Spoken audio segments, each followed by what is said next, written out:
Padre, tú eres nuestro fundamento, tú eres nuestra roca fuerte en la cual edificamos, pero necesitamos de tu guía, de tu dirección en cada momento de nuestra vida y aprender cómo es tu trabajo, Señor, para aprender de él. Como Jesús decía, yo solamente hago lo que he visto hacer a mi Padre, y así deberíamos de ser nosotros, solamente hacer lo que tú nos muestras que haces y cómo lo haces. Así te entregamos este servicio, este estudio, y te pedimos que tú lo dirijas y lo lleves a toda la verdad y a todo aquello que sea bueno y necesario para edificar nuestras vidas en la roca. Te lo pedimos por Cristo Jesús. Amén. Y bueno, quiero decirles que en Lucas 14:28 nos habla el Señor Jesús de alguien que piensa levantar una torre, una construcción, podríamos nosotros hoy decir una casa, un chalet, un estudio, lo que sea. Y dice que ¿quién se pone a hacer algo así? Sino antes mide sus recursos, porque si no lo hace y se lanza a la construcción y después se da cuenta que en realidad no tenía lo necesario para hacerlo, va a ser motivo de burla de aquellos que digan, miren, se puso a construir y todo lo que hizo fue como la barra de la refinería o cosas así, ¿no? De esas. Lucas 14:28. Imagínense, esto iba a ser una refinería, pero apenas alcanzamos a barra de refinería, ¿no? Y así la torre, dijeran, esto iba a ser una torre y apenas alcanzamos la puerta y la primera hilera de ladrillos. Entonces, de ahí no es una cosa terrenal el que nosotros digamos que debemos considerar antes de levantar edificaciones, y en este caso la más importante edificación es la de nuestra vida. Pues se dice en lo terrenal que lo que se debe hacer es un diagnóstico, ¿no? Así se llama técnicamente el punto de partida, diagnóstico. Ahora, ¿por qué nos es necesario hacer un plan? Porque aquí dice que hagamos para todo plan un diagnóstico. ¿Pero por qué tenemos que hacer un plan? Pues porque simplemente piensen en cualquier día de su vida, se levantan y lo primero que hacen es una lista mental, pensar, ay, ¿qué día es hoy?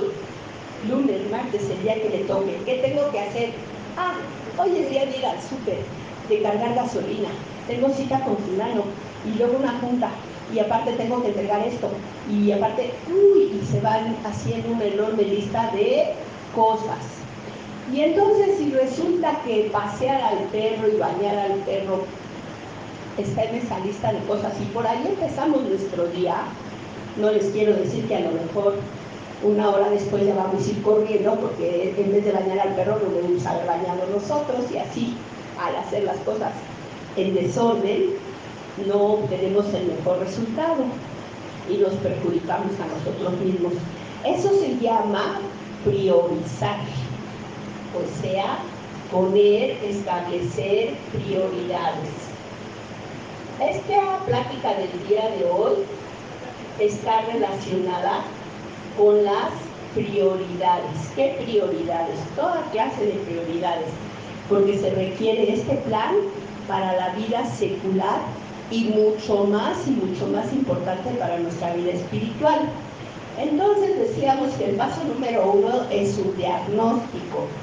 En este diagnóstico es pensar lo que yo deseo, como ese hombre que quería su torre, ¿sí? Entonces, para hacer eso necesita pensar qué necesito. Pues para la torre es muy fácil, porque se necesitan materiales de construcción, terreno, trabajadores, ¿no? rápidamente. 3 puntos. Sí, todo eso, como me la hacían aquí una indicación, se consigue con dinero, claro, pero bueno, no necesariamente, a lo mejor lo vi muchas veces con personas que hacían construcciones a lo largo del tiempo con mucho esfuerzo, que su aguinaldo, que su reparto de utilidades iban comprando varilla, iban comprando cemento, iban comprando tabiques, se iban almacenando. También lo vimos en el ejemplo del rey Salomón, del rey David, que él adquirió materiales para el templo, ¿sí? Bueno, entonces podría ser eso, iba a poner a trabajar a sus 10 hijos en la construcción, ya se ahorraron los trabajadores, el terreno ya tiene porque se lo heredó su papá, entonces diríamos que el dinero no va a necesitar, diríamos, pero al final de cuentas sí siempre se necesita, por lo menos para darles de comer a los que están allí construyendo ya necesitamos una inversión. Pero los que no tenemos todos esos recursos, pues con mayor razón necesitamos medir nuestras fuerzas, ¿qué necesitamos? Y luego que sepamos qué se necesita, debemos pensar en qué tenemos. ¿Sí? Algunos tenemos solamente dinero.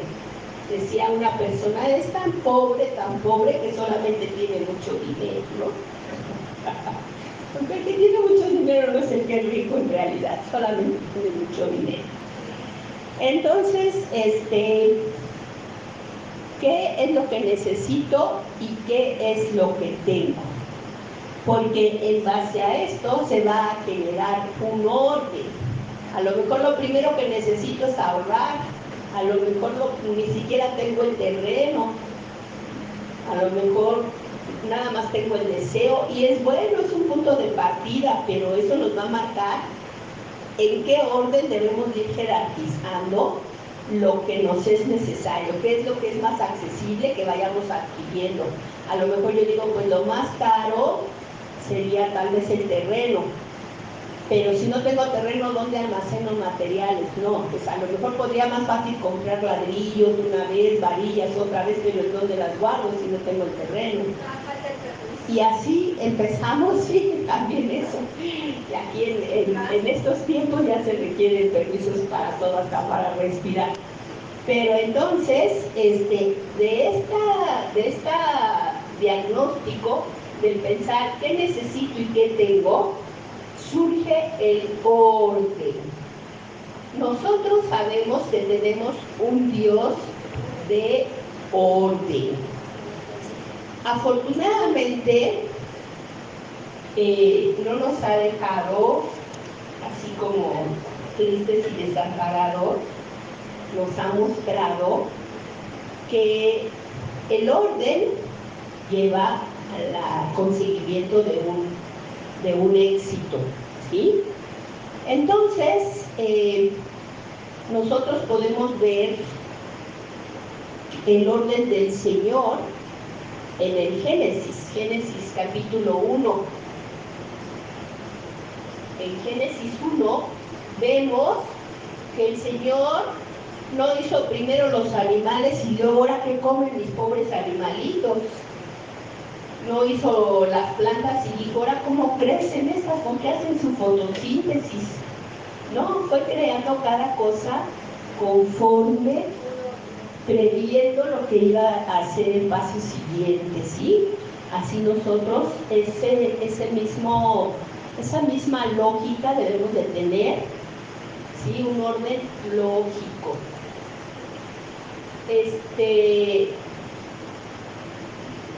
Nosotros no pensemos que nuestro Dios es un Dios que no va con lo cotidiano, lo sencillo, que siempre nos va a decir cosas extrañas. No, Él mucho lo ha puesto en la naturaleza para que nos sirva a nosotros de referencia. Él dice que para eso hizo los cielos, las estrellas, para que nos sirvan a nosotros de tiempos, de guías, de muchas cosas.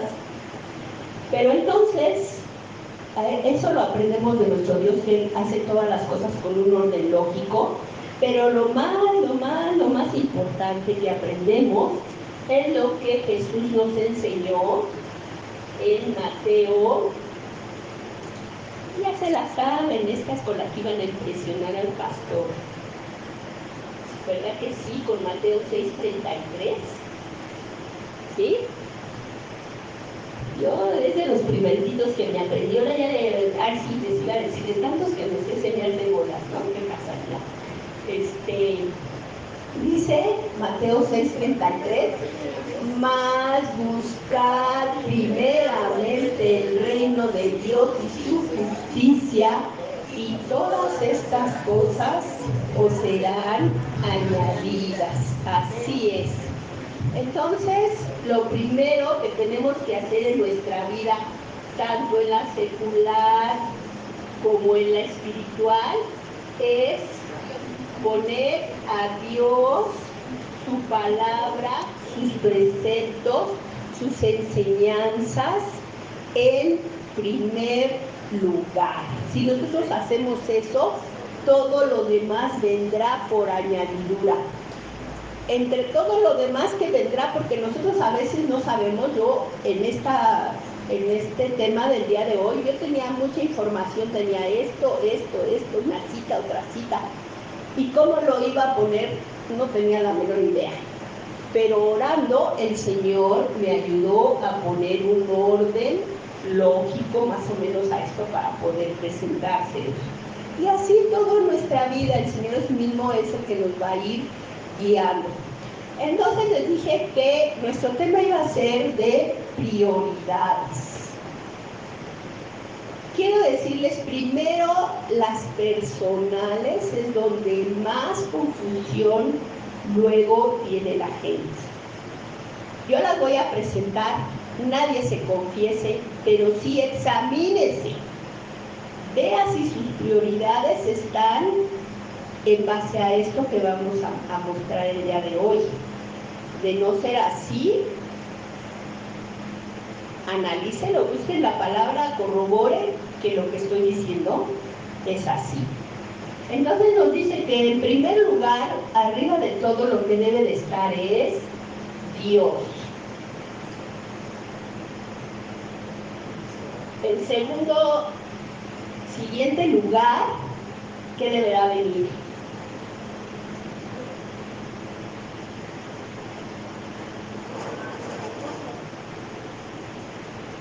¿Sí? El esposo o la esposa. Si yo soy un varón, lo que está en primer lugar para mí después de Dios es mi esposa. Si yo soy una esposa, lo que está en primer lugar para mí después de Dios es mi esposo.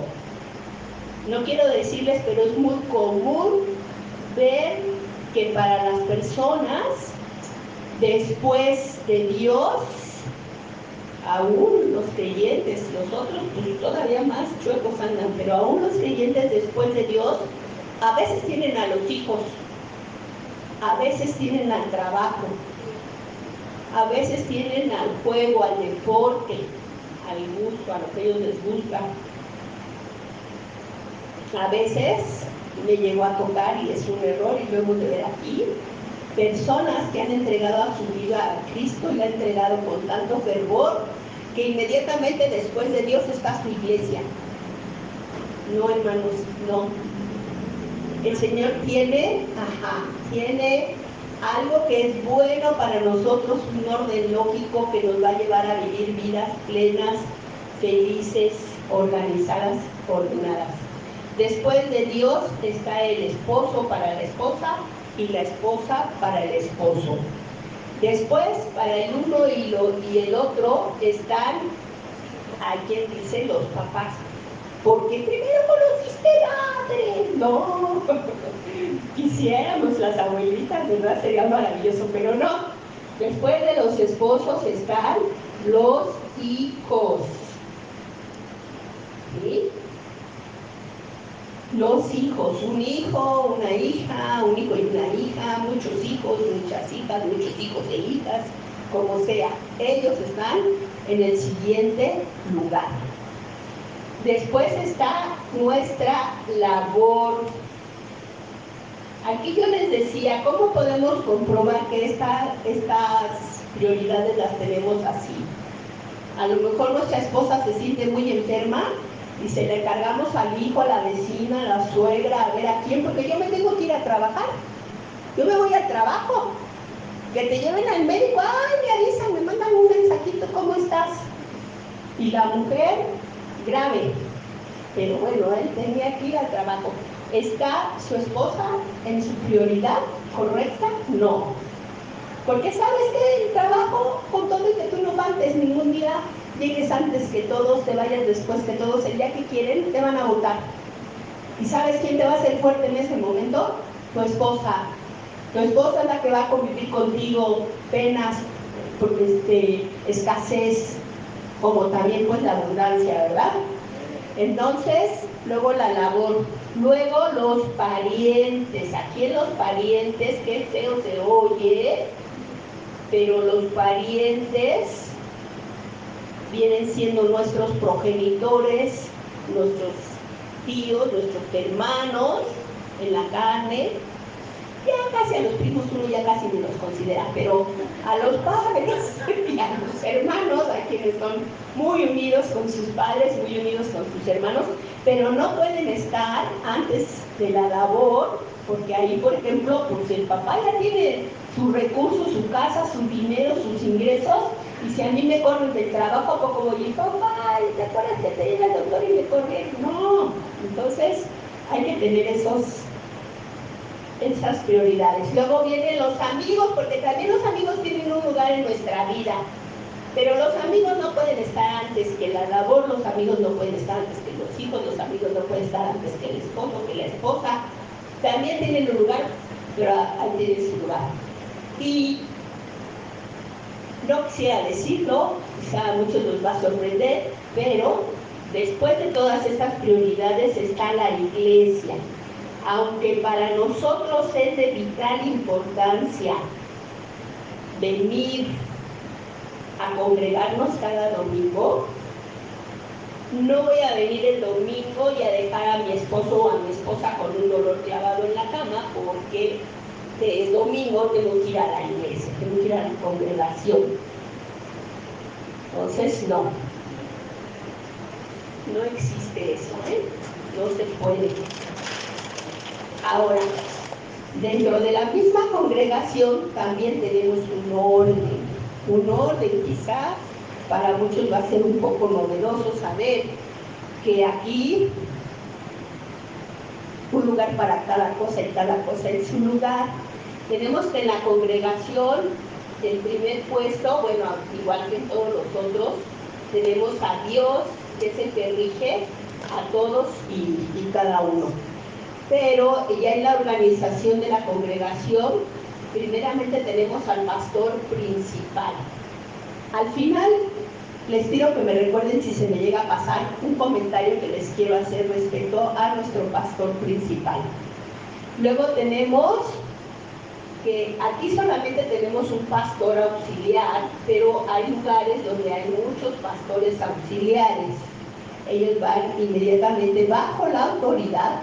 Aquí, aparte de que nos va mostrando en qué orden van siendo, digamos, que este pastor auxiliar no tiene la misma autoridad que el pastor principal. A lo mejor este dice vamos a pintar de verde y este dice vamos a pintar de azul. Y el de verde no puede alegar que como él es el pastor auxiliar se tiene que hacer lo que él diga y se va a pintar de verde la congre.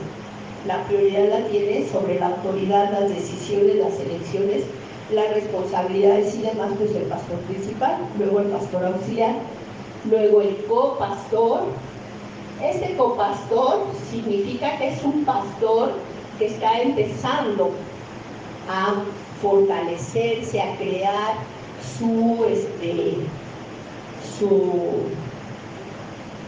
itinerario, su carrera, no es una carrera, su experiencia, así como pastor.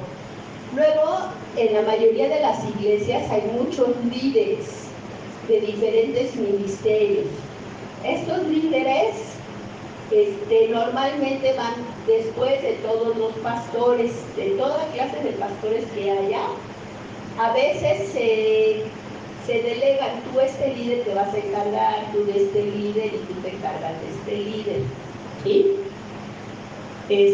Pero aquí estamos todos los líderes en sujeción a todos los pastores, no han delegado que cada quien, que un pastor se haga cargo de algún líder. Luego, estos líderes tienen servidores, ¿sí? Estos servidores son los que funcionan en cada uno de los ministerios que hay, y está primeramente, pues, su autoridad más próxima son los líderes, el líder que es de su ministerio, y luego todos los demás pastores. Normalmente las indicaciones y todo eso se van pasando como escalerita, ¿no? El pastor principal le manda, pues, se reúne con los otros pastores y luego les avisa a los líderes y los líderes avisan a los servidores. Y luego viene la feligresía o los feligreses, ¿sí? Un feligrés, ¿qué es un feligrés? Pues es un congregante. Pero yo me gusta hacer aquí una especie de aclaración, tal vez. No, yo creo que también basada en la palabra, pero no les traje la cita, no la busqué porque ya me quedó un poco limitado en tiempo, no les traje cita para esto, pero sí existe una cita de que primeramente los feligreses mayores, o sea, nos encontramos un hermano levantando polvo o qué sé yo, y se acerca otro hermano que al nivel de jerarquía pues estaría en su mismo nivel y le dice: oye, por favor, no estés levantando polvo. Pero resulta que un feligrés de esos es mayor de edad, de más años, y el otro es más joven. Y entonces, diría que usted, yo soy aquí, usted no me venga a decir, ¿y quién es para venirme a decir? Pues soy igual que tú, feligrés, pero soy mayor, y eso me da un nivel de respeto y de autoridad para decirle. ¿Ah? Bueno, eso es en cuanto a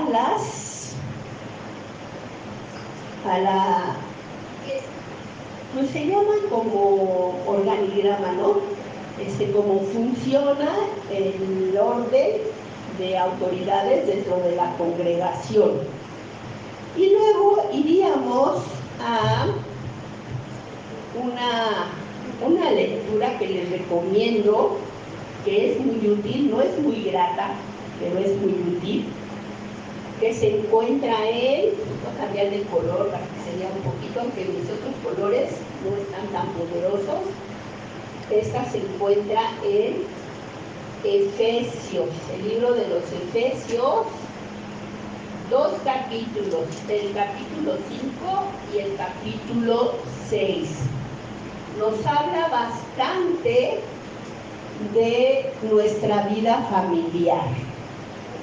Y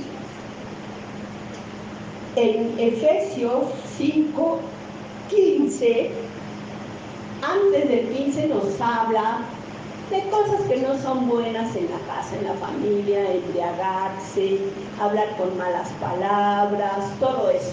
Nos aconseja que entre nosotros haya siempre armonía, que si hemos de estar locos de contento sea porque estamos embriagados del Espíritu Santo y no de otras sustancias, que nos hablemos con cantos, con salmos, con himnos espirituales, porque a lo mejor estamos realmente viendo que nuestro hermano, nuestra hermana, pensando en un mismo nivel de jerarquía, es desordenado, o es medio sucio, es medio respondón. A lo mejor encontramos una alabanza que diga: no digas esas cosas, habla del Señor. No digas esas cosas, habla del Señor. Y la vamos cantando y no le vamos a decir, pero la palabra le tiene que penetrar, ¿no? Y le estamos cantando con cantos, con himnos espirituales, en vez de estarlo criticando y censurando. Entonces, nos dice en este libro de Efesios, en el versículo 15: mirad pues con diligencia cómo andáis, como sabios y no como necios. Y la necedad en la Biblia no se refiere a cuando uno se aferra, ¿no? Decimos que un necio es un aferrado, pero la necedad es una tontería. O sea, actúen como sabios, no como tontos, es lo que nos está diciendo. Porque seguir las enseñanzas de nuestro Dios es ser sabios, alejarnos de las enseñanzas de nuestro Dios es ser tontos. No nos va a llevar a nada bueno. Y empezamos ahora con el 5:21, que nos dice: someteos unos a otros en el temor de Dios. En el primero dijimos que el 5:15, luego ahorita estamos mencionando el 5:21, donde unos a otros nos tenemos que someter en el temor de Dios. 5:21. Entonces, ¿por qué? Porque si queremos empezar a pelear que quién manda aquí, y yo mando porque soy el mayor, y yo no porque yo soy la mujer y las damas primero, y no sé qué tanto podemos alegar, pues no nos va a llevar a bendición. Pero si buscamos la enseñanza, la guía y la intercesión de nuestro Dios, todo se resuelve pacíficamente, en orden y conforme a su voluntad. Y a ver, alégale, si el Señor es el que lo dice, ponte a pelear con él. Entonces todos nos debemos someter unos a otros, porque la realidad es que todos nos sometemos. Aún los hijos en cierta forma someten a los padres, porque los someten a un constante trabajo mientras están chiquitos. ¿Quién les va a dar de comer? ¿Quién va a traer la comida? ¿Quién los va a llevar al médico? ¿Quién va a hacer todos los pagos? Entonces, muchas formas, aún los menores someten a los mayores, y todos en el temor de Dios. Y luego ya nos viene específicamente el versículo terrorífico del 5:22,